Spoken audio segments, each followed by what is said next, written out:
بسم الله الرحمن الرحيم، والصلاة والسلام على سيدنا ونبينا محمد وعلى آله وصحبه أجمعين.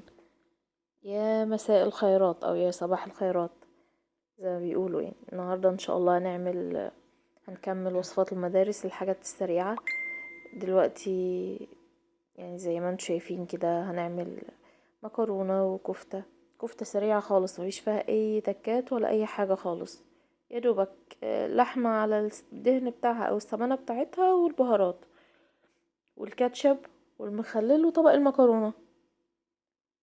يعني شوفوا ما شاء الله من جوه، ما شاء الله. دي ممكن تنفع على الفحم تمام، في الفرن تمام، في الزيت زي ما انا قليتها كده تمام، مفيش اي مشكلة.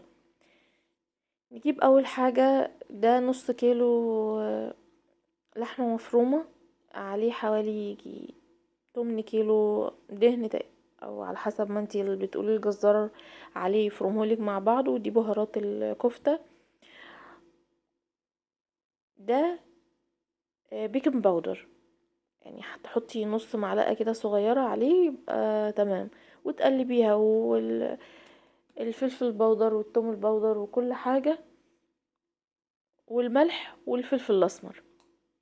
وبقى دوقيها بقى، هي اصلا وانتي بتاكليها بتحس بطعم اللحمة. وتجيبي كده، ما عندكيش السياخ دي هاتي السياخ اللي هي العادية الخشب. ما عندكيش السياخ الخشب هاتي عارفة شوكة. انا المرة دي يعني انا جربتها بشوكة، بس الصراحة ما طلعتش في الصورة. يعني شوكة واعمليها، بس شوكة تكون من ورا، يعني الايد بتاعتها من ورا تكون تخينة شوية، وتعمليها فيها. شوفوا ما شاء الله. آه، هتبان اكتر وقت ما تطلع.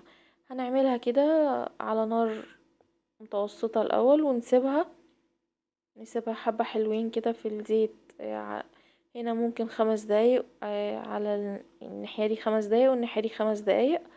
ونطلعها، نصفيها ونقدمها مع كاتشب ومكرونة او كاتشب وسندوتشات، وبألف هنا وشفا.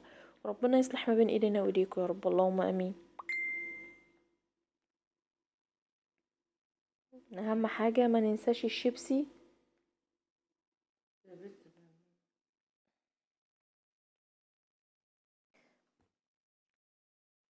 اهم حاجة في كل ده الشيبسي. سندوتشي مع الشيبسي، مكرونة مع الشيبسي. الشيبسي عندي حاجة اساسية الصراحة. ربنا يصلح ما بين ايدينا وايديكم. السلام عليكم ورحمة الله وبركاته.